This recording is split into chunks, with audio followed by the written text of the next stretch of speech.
You coming down? I'll help you down. Well, thank you very much. Good morning, everybody. I'm getting old. My knees don't work like they used to. Good morning. All right, we got to wake up a little bit. Okay, I learned very early you don't get in between people and food. So I'm going to go ahead and cut mine. We're going to condense it down to make sure we get in that time frame, okay? So you don't get in between people and food because I love my food too. So there's my handle if you want Twitter, Facebook, LinkedIn, all that kind of stuff. I stay pretty active. Just a little bit of background on me. I'm from Roanoke. I grew up here. I love it here. It's a great place to live. I can tell you I played football, basketball, ran track. I went to Wake Forest University, played football on a full athletic scholarship there. And then I had a tragic event happen my junior year of college. My dad died at 49 from multiple sclerosis. And that's a young age. You know, the older I get, the younger that seems. And I'm 34 now. So that was a tragic time in my life. I was a computer science student. You know, I built my first computer in 7th grade. I was a techie. I was a nerd. Whatever you wanted to call me, I just love building things and putting things together and using my hands. And that was part of why I went to Wake Forest, not just for athletics, but also for academics. So 2 weeks after my dad died, then my great uncle, Lawrence Hamlar, who some of you may know, was the founder of our business, Hamlar Curtis Funeral Home, a civic leader around this area, did a lot of good things. He died 2 weeks after my dad did. So that was my junior year of college. And he left me his part of the funeral home. So I had to make a decision. You know, do I continue to play football, and my coach said I had a great shot at going playing pro, or do I come back home and take care of the family business? So I chose the latter, and I don't regret 1 minute of it. So I took 24 credits overload, graduated early, and came back home. You know, I got my master's degree and my funeral service degree, finished up my doctorate now, and here I am. And last year I ran for state senate. We didn't win, but we ran one heck of a race, and really proud of that. And we thank our supporters for that, so it was really, really good. Thank you, thank you. But I just want to give you a little background on me. I am a huge advocate of coding, anything with computer science, because that's one technology that we're not taking advantage of. I can tell you right now in the state of Virginia, there are 17,000 cybersecurity jobs in the state of Virginia. 17,000. But unfortunately, we do not have the workforce to supply that 17,000. So what do you think we need to do? We're going to talk about it. Oh, yeah, that's me. All right, we go next. All right, so we're going to talk about digital desert. Anybody know what a digital desert is? Have you heard that term used before? A little bit, yeah? All right, so before you can talk about a problem or even explain what a problem is, you have to identify there is a problem. So there's a huge problem in not just this area, but in rural areas and in some non-rural areas, which we talked about. So I just love this quote from the Benetton Foundation.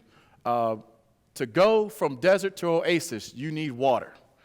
To go from digital desert to oasis of opportunity, we need broadband. Speaks for itself. So these are some unbelievable facts that I found doing some research for this topic and for this talk today. So basically, Americans who live in rural areas are 10 times more likely to be underserved than urban areas. 10 times more likely to be underserved. All right, I'm going to tell you a story at the end of the talk. So many schools lack access to broadband. They can't deliver 21st century things. Then you talk about 10% of the U.S. population still lacks access to broadband at certain speeds. I won't get technical on you today. We're going to keep going. All right, so here's some pictures of rural areas. You see you got one there, the dirt road out there. Do you think they need access to broadband, access to internet, access to technology? You got your farmer down here in the bottom right-hand corner. Do you think he needs access? He's on his laptop, by the way. That's what that is. Do you think they need access? All these new things, new equipment, new technology, they have to have access to broadband. And then you see the Wi-Fi spot up in the snow. It can affect access to broadband, especially in rural areas. So I know some people's like, all right, so download speeds, what is all that? I won't get too in the weeds, too technical. But here's some examples. Everybody, how many people have a computer? Okay, for those who can't see, everybody raise their hand. All right. So most of us have a computer or we use a computer or have access to a computer. So you know sometimes when your computer starts to lag or slows down, you were like, what's going on? Now, I remember back when I was in 7th grade building my first computer, we were on dial-up. So to download one file, I would sit there in the morning before I go to school, download a file, come back in the afternoon, and it was almost done. I mean, now we want everything just like that, right? But so you get my drift. You get where I'm going with this. So we need access to technology. We need access to using these computers. Well, these are some download speeds on just some simple things that my kids love. You know, my wife Katina is awesome. My 3 kids, Simone, Michael, and Micah, they are great and they love technology. I mean, they've been swiping phones since they were 6 months old. Just sitting here swiping. I'm like, how do you know how to swipe? Okay, so they're swiping. So for Netflix, I mean, anybody watch Netflix? It's great for kids. Hopefully soon they're supposed to be downloading where you can watch it on the go if they haven't done that already. So that uses 5.0 Mbps. All right, again, I won't get too technical. So Skype, 1.5. And YouTube is about 1.5 as well. So individual, that's if they're running singular. Now, most of the time when you have a computer, you're using more than one program because that's the way we're trained these days, right? We got about 10 boxes open, and we want all of them to run as fast as they can. Well, some processors can't support that. And that's unfortunate because if you're downloading this and you're in a rural area, that might be the only thing that you can use, like the dial-up days. Yeah?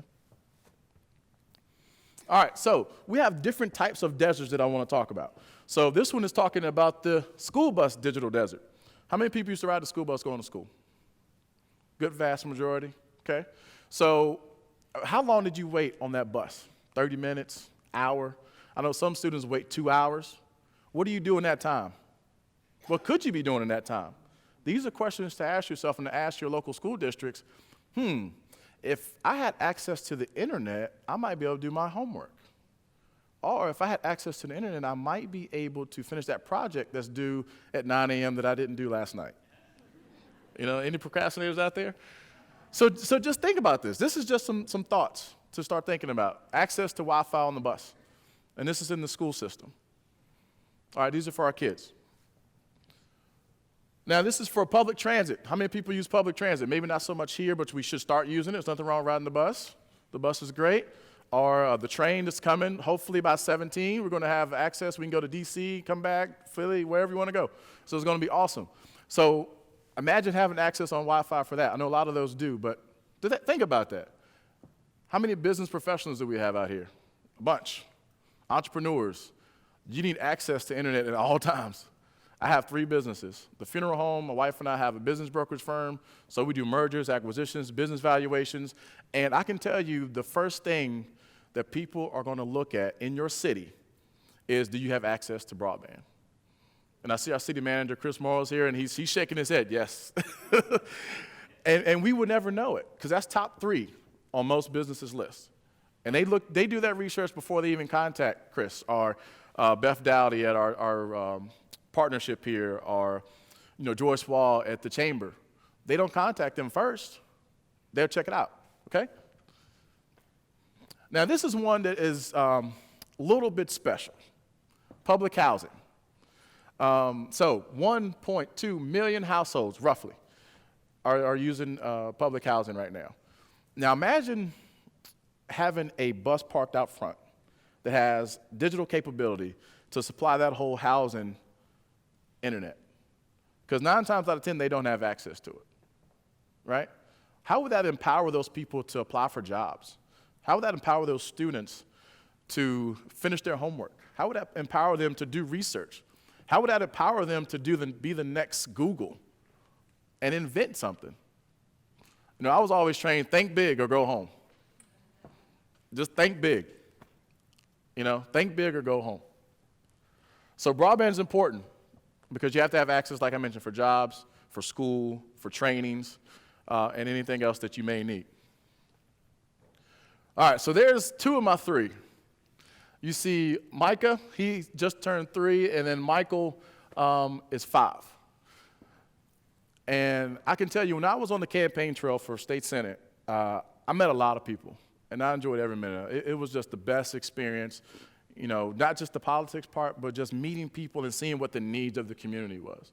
So I met this family in Shawsville, and I can tell you, they were one of those public housing families. And they have schoolwork. There's a lot of homework that goes on with the students now. A lot of the things are on the internet. A lot of things are things that you just can't do. You don't go get books anymore where you write your names in them, I don't think. That was back when I was going to school. So I'm thinking about my own kids. Again, that's 2 of my 3. Simone, she doesn't like me to put her pictures up. She's 10. For those who have 10-year-old daughters or teenage daughters, you understand where I'm coming from. So this family I met, and I get really emotional about it because that could be them. They had homework to do one night. I talked to the mother and the father, and they said that they're on a fixed income, they rent or lease, and every night they come home with some schoolwork that has to be done over the internet. They live in a rural part of the area. They do not have access to a library that's close, so it's pretty far away. So it's not in walking distance and it's not in driving distance. They share a car. They both work. So you get the picture, right? Are we getting that in our minds? Getting the mental image. And they said they have no access. Now, if thank God for their landlord, because if it wasn't for their landlord, they would not have access to internet because they couldn't afford it. Because they have to buy one of the mobile chips, mobile cards with Verizon, Sprint, or some cellular company. And in the area where it would cost them to be sustainable was about $50, $100, or $150 a month. Now, imagine you're on a fixed income, and you had to add an extra $100, $150 for access to internet. What do you do?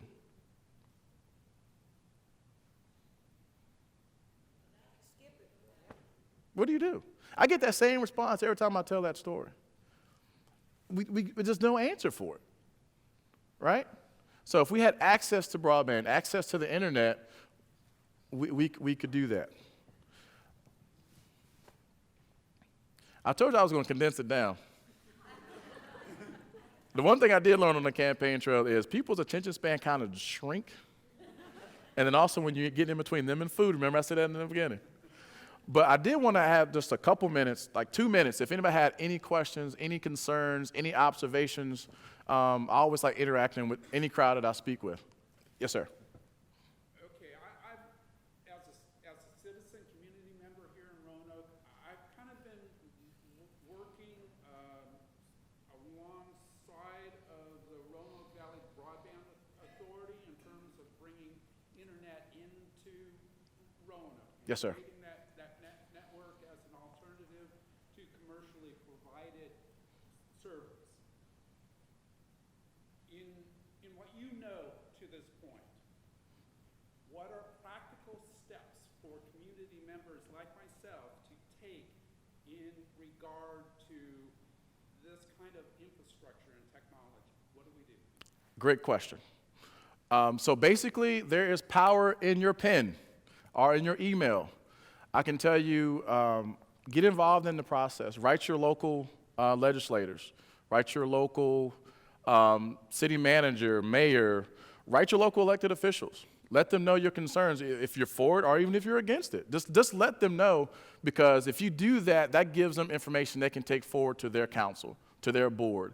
And then, they can say, hey, look, I had 100 people send me a letter saying we have to have this for their children. We need access to the internet. That's powerful. Whereas I can't just go on, he said, she said. As a business person, I always like having things down in writing. So if we have that would be my first advice to you, is to talk to your local officials. Talk to Frank. I know he presented earlier today. He's awesome. Frank is great. So hopefully we can get everything worked out for that way. So that was a really great question. Any other burning questions? Because I do want to get us caught up. I think, okay, yes. Are you planning to run for office again? Okay, next question. This young lady asked if I was, I'm sorry, what was that again? Are you planning to run for office? If I was planning to run for office again. I can tell you anything is possible. I did love it, and we had a great, just a great time doing it, and met so many people and a lot of support, not just from this locality, from all over the state.